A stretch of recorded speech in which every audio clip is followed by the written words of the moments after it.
सरकार ने किसान आंदोलन के मद्देनजर अफवाहों और झूठी खबरों पर नियंत्रण के लिए प्रदेश के 17 जिलों में इंटरनेट सेवाओं पर कल शाम 5 बजे तक के लिए लगाई रोक।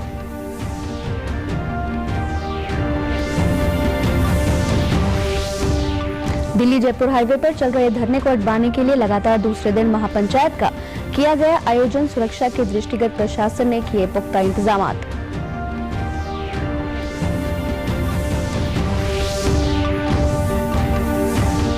राष्ट्रपति रामनाथ कोविंद ने बजट सत्र के पहले दिन दोनों सदनों को किया संबोधित।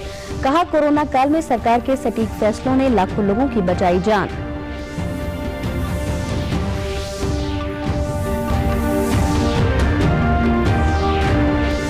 और प्रधानमंत्री नरेंद्र मोदी ने संसद के दोनों सदनों से इस दशक को ध्यान में रखते हुए चर्चाएं करने और विचारों के आदान प्रदान की बात कही। नमस्कार, मैं पल्लवी और अब समाचार विस्तार से। प्रदेश में शांति व्यवस्था बनाए रखने और झूठी खबरों को रोकने के लिए हरियाणा सरकार ने तुरंत प्रभाव से प्रदेश के 17 जिलों में वॉइस कॉल को छोड़कर इंटरनेट सेवाओं को 30 जनवरी 2021 शाम 5 बजे तक के लिए बंद करने का निर्णय लिया है। गौरतलब है कि सोनीपत, पलवल और झज्जर में पहले से ही इंटरनेट सेवाएं बंद हैं। इन आदेशों के उल्लंघन करने वालों के खिलाफ संबंधित प्रावधानों के तहत कानूनी कार्रवाई की जाएगी। राज्य सरकार ने SMS, व्हाट्सएप, फेसबुक, ट्विटर आदि विभिन्न सोशल मीडिया प्लेटफॉर्मों के माध्यम से दुष्प्रचार और अफवाहों के प्रसार को रोकने के लिए इंटरनेट सेवाओं को बंद करने का निर्णय लिया है।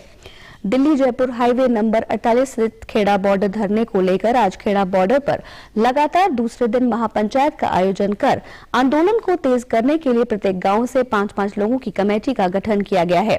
महापंचायत के सदस्यों ने कहा कि खेड़ा बॉर्डर पर करीब 150 पेट्रोल पंप व 500 से अधिक दुकानदार हैं, लेकिन हाईवे बंद कर दिए जाने से सभी का धंधा ठप हो गया है। DSP राजेश कुमार ने कहा कि सुरक्षा की दृष्टि से पुलिस व अर्धसैनिक बलों की संख्या को बढ़ा दिया गया है। क्योंकि पर्याप्त सुरक्षा व्यवस्था है हमारे पास। अब तो वज्रा भी डबल हो गई हैं। अब हमारे पास 3 वज्रा व्हीकल्स हैं यहाँ पे, एंटी-राइड व्हीकल जो होता है, और बाकी सारी व्यवस्था, वाटर कैनन, और ये भी 8 यूनिट पैरामिलिट्री की कंपनियाँ हैं। 8 कंपनी पैरामिलिट्री की हैं, और साथ में हरियाणा पुलिस, डिस्ट्रिक्ट पुलिस और महिला पुलिस वो अलग से हैं। तो वैसे सुरक्षा के इंतजाम पर्याप्त हैं, सही है। इन्होंने अभी अल्टीमेटम दे रखा है, अभी DC साहब से रिक्वेस्ट कर रखी है, अक्सर इसका समाधान करो सर। तो अभी संडे तक का टाइम दिया सर इन्होंने, और अभी जाकर के हम उनसे भी जो राजस्थान सीमा में बैठे हैं उनसे भी जाकर रिक्वेस्ट करेंगे कि भैया आप भी नागरिक हो हिंदुस्तान के, हम भी नागरिक हैं, शांतिपूर्वक धरना दो। आप मेन रोड से हट जाओ, मेन रोड से हट के दाएं बाएं बैठ जाओ। हमारा लेवल है अपने प्रदेश की सरकार को जगाना, उनको कहना, अपनी तकलीफ बताना कि आप बरोबर के प्रदेश के सरकार से संपर्क करें और रोड को खुलवाएं। किसान आंदोलन के दृष्टिगत सोनीपत के उपायुक्त श्यामलाल पूनिया ने संयुक्त बैठक के दौरान ड्यूटी मजिस्ट्रेटों को निर्देश दिए कि वे पुलिस अधिकारियों के साथ संपर्क बनाए रखें। उपायुक्त ने कहा कि कानून व्यवस्था को किसी भी सूरत में भंग नहीं होने दिया जाएगा। उन्होंने बताया कि पहले की अपेक्षा कुंडली बॉर्डर पर किसानों व ट्रैक्टरों की संख्या में कमी आई है, परंतु अभी आंदोलन पूर्ण रूप से वापस नहीं लिया गया है। उपायुक्त पूनिया ने कहा कि लोकतांत्रिक तरीके से किसान अपना विरोध दर्ज कराएं और शांति व कानून व्यवस्था बनाए रखें। पुलिस अधीक्षक जशनदीप सिंह रंधावा ने कहा कि कुंडली बॉर्डर पर हर प्रमुख स्थान पर पर्याप्त संख्या में पैरामिलिट्री फोर्स व पुलिस बल की तैनाती की गई है। राष्ट्रपति रामनाथ कोविंद ने बजट सत्र शुरू होने के साथ संसद के दोनों सदनों को संयुक्त रूप से संबोधित किया है। राष्ट्रपति ने कहा कि कोरोना महामारी के समय सरकार के सटीक फैसलों से लाखों लोगों की जान बचाई जा सकी है। राष्ट्रपति ने भारत द्वारा दुनिया के सबसे बड़े टीकाकरण अभियान चलाने पर गर्व जताया है। साथ ही उन्होंने कहा कि भारत ने मानवता के प्रति अपने दायित्व का निर्वहन करते हुए अनेक देशों को कोरोना टीके की लाखों खुराकें उपलब्ध करवाई हैं। 200 से अधिक प्रयोगशालाओं का नेटवर्क बनाकर हजारों वेंटिलेटर्स का निर्माण करके PPE किट से लेकर टेस्ट किट बनाने तक में आत्मनिर्भरता हासिल करके अपनी वैज्ञानिक क्षमता, अपनी तकनीकी दक्षता और अपने मजबूत स्टार्टअप इकोसिस्टम का भी परिचय दिया है। हमारे लिए यह और भी गर्व की बात है कि आज भारत दुनिया का सबसे बड़ा टीकाकरण अभियान चला रहा है। इस प्रोग्राम की दोनों वैक्सीन भारत में ही निर्मित हैं। संकट के इस समय में भारत ने मानवता के प्रति अपने दायित्व का निर्वहन करते हुए अनेक देशों को कोरोना वैक्सीन की लाखों खुराक उपलब्ध कराई है। राष्ट्रपति ने कहा कि सरकार ने व्यापक विचार विमर्श के बाद 3 कृषि कानूनों को पारित किया है। इसका लाभ किसानों को मिल रहा है। उन्होंने कहा कि कृषि सुधार को अनेक दलों ने समय समय पर अपना समर्थन भी दिया है। व्यापक विमर्श के बाद संसद ने 7 महीने पूर्व 3 महत्वपूर्ण कृषि सुधार, कृषक उपज व्यापार और कृषक संवर्धन और सरलीकरण विधेयक, कृषि सशक्तिकरण और संरक्षण, कीमत आश्वासन और कृषि सेवा करार विधेयक और आवश्यक वस्तु संशोधन विधेयक पारित किए हैं। इन कृषि सुधारों का सबसे बड़ा लाभ भी 10 करोड़ से अधिक छोटे किसानों को तुरंत मिलना शुरू हुआ। छोटे किसानों को होने वाले इन लाभों को समझते हुए ही अनेक राजनीतिक दलों ने समय समय पर इन सुधारों को अपना भरपूर समर्थन दिया था। देश में अलग अलग फोरम पर देश के हर क्षेत्र में 2 दशकों से जिन सुधारों की चर्चा चल रही थी और जो मांग हो रही थी वह सदन में चर्चा के दौरान भी परिलक्षित हुई। वर्तमान में इन कानूनों का अमलीकरण देश की सर्वोच्च अदालत ने स्थगित किया हुआ है। मेरी सरकार उच्चतम न्यायालय के निर्णय का पूरा सम्मान करते हुए उसका पालन करेगी। राष्ट्रपति ने पिछले दिनों हुए तिरंगे और गणतंत्र दिवस के अपमान को दुर्भाग्यपूर्ण बताते हुए लोगों से कानून का गंभीरता से पालन करने को कहा है। हुआ तिरंगे और गणतंत्र दिवस जैसे पवित्र दिन का अपमान बहुत दुर्भाग्यपूर्ण है। जो संविधान हमें अभिव्यक्ति की आजादी का अधिकार देता है, वही संविधान हमें सिखाता है कि कानून और नियम का भी उतनी ही गंभीरता से पालन करना चाहिए। मेरी सरकार ये स्पष्ट करना चाहती है कि 3 नए कृषि कानून बनने से पहले पुरानी व्यवस्थाओं के तहत जो अधिकार थे तथा जो सुविधाएं थी उनमें कहीं कोई कमी नहीं की गई है, बल्कि इन कृषि सुधारों के जरिए सरकार ने किसानों को नई सुविधाएं उपलब्ध कराने के साथ साथ नए अधिकार भी दिए हैं। प्रधानमंत्री नरेंद्र मोदी ने संसद के बजट सत्र पर कहा कि बजट में इस दशक को ध्यान में रखते हुए चर्चाएं हों और विचार का आदान प्रदान हो। उन्होंने कहा कि हमें विश्वास है कि जिन आशाओं और अपेक्षाओं के साथ लोगों ने हमें संसद में भेजा है, हम उन पर खरे उतरें। ध्यान में रखते हुए चर्चाएं हो,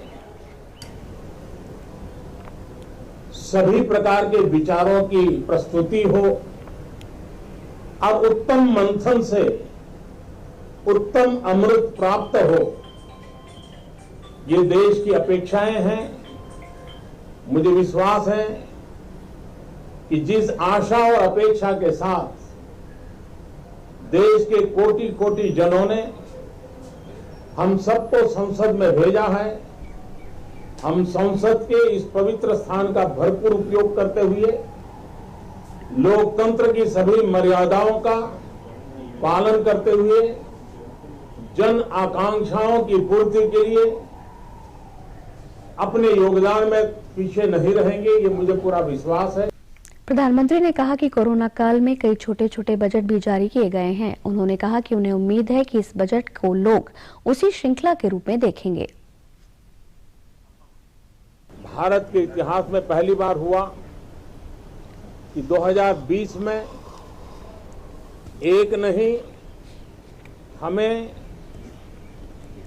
वित्त मंत्री जी को अलग अलग पैकेज के रूप में एक प्रकार से 4-5 मिनी बजट देने पड़े। यानी 2020 एक प्रकार से लगातार मिनी बजट का सिलसिला चलता रहा और इसलिए ये बजट भी उन 4-5 बजट की श्रृंखला में ही देखा जाएगा, ये मुझे पूरा विश्वास है। कोविड-19 महामारी के खिलाफ देश एकजुट होकर लड़ रहा है। आप भी हमारे साथ सुरक्षा और बचाव के 3 आसान एहतियाती उपायों का संकल्प लें।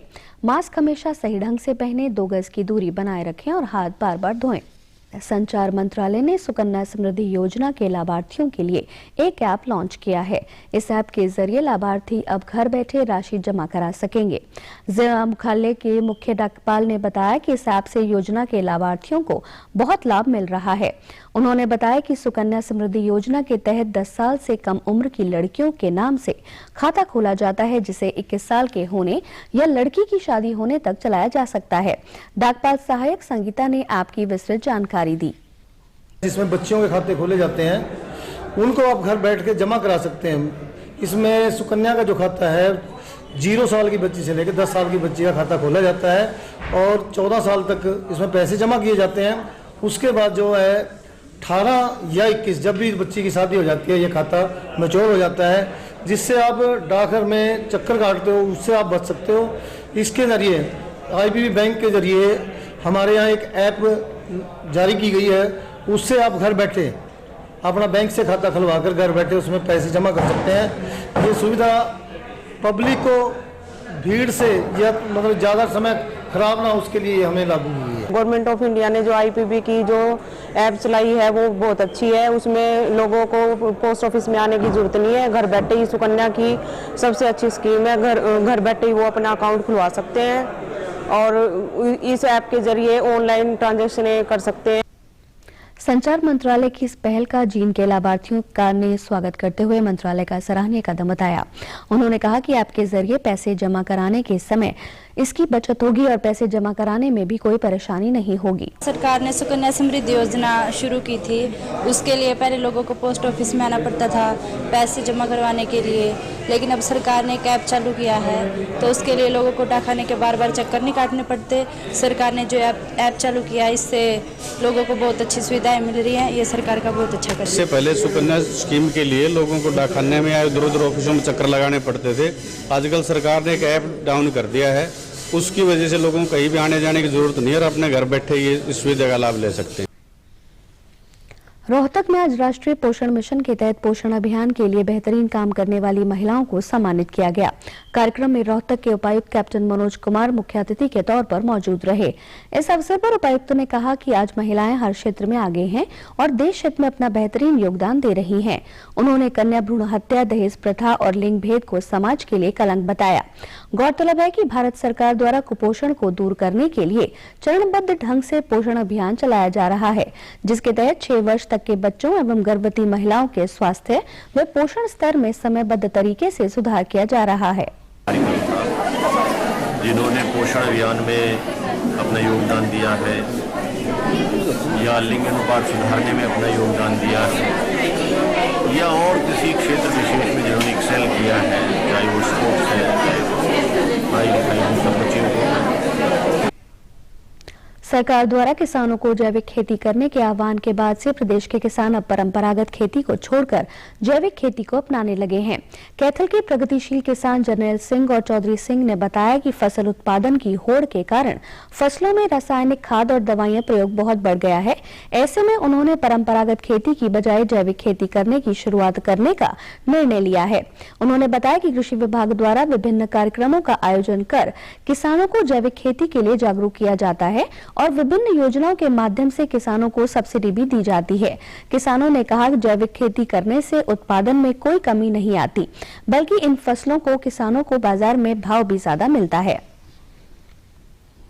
कुछ किसान लालचवश ज्यादा खादों का प्रयोग करने लगे हैं और उनसे हमारी जो जमीन की उपजाऊ शक्ति है और उसकी क्वालिटी है वो खराब हो रही है और जो अन्न में जो गुणवत्ता आनी चाहिए तो वो नहीं आ रहा है। लेकिन कुछ किसान हमारे इस बात को समझने लगे हैं और अब जो जैविक कृषि है उसकी तरफ बढ़ रहे हैं। और जैविक कृषि के भी कई प्रकार हैं, तो गोबर की खाद डालकर, केंचुआ खाद डालकर या फिर परंपरागत कृषि विकास योजना के अंतर्गत भी हमने कुछ प्रदर्शन प्लाट्स पिछले 2-3 सालों पहले लगवाए थे और उसकी तरफ का किसानों का धीरे धीरे रुझान बढ़ रहा है और किसान उस तरफ जा रहे हैं जिसको हम नेचुरल फार्मिंग भी बोलते हैं। पहले हम जो खेती करते थे उसमें रासायनिक दवाइयां और रासायनिक खाद ही डालते थे, परंतु उसके दुष्प्रभाव को देखते हुए मैंने ये सिस्टम सारा बदल दिया अब। और अंत में इस बुलेटिन के मुख्य समाचार एक बार फिर।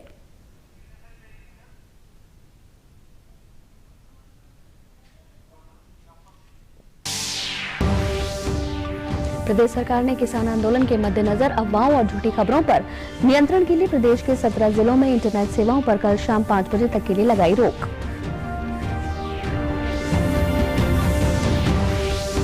दिल्ली जयपुर हाईवे पर चल रहे धरने को हटवाने के लिए लगातार दूसरे दिन महापंचायत का किया गया आयोजन। सुरक्षा के दृष्टिगत प्रशासन ने किए पुख्ता इंतजामात।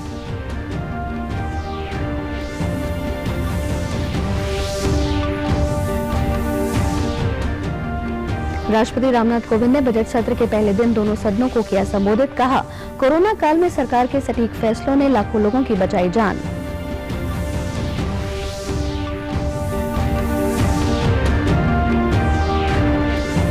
और प्रधानमंत्री नरेंद्र मोदी ने संसद के दोनों सदनों से इस दशक को ध्यान में रखते हुए चर्चाएं करने और विचारों के आदान प्रदान करने की बात कही। समाचारों में आज बस इतना ही। नमस्कार।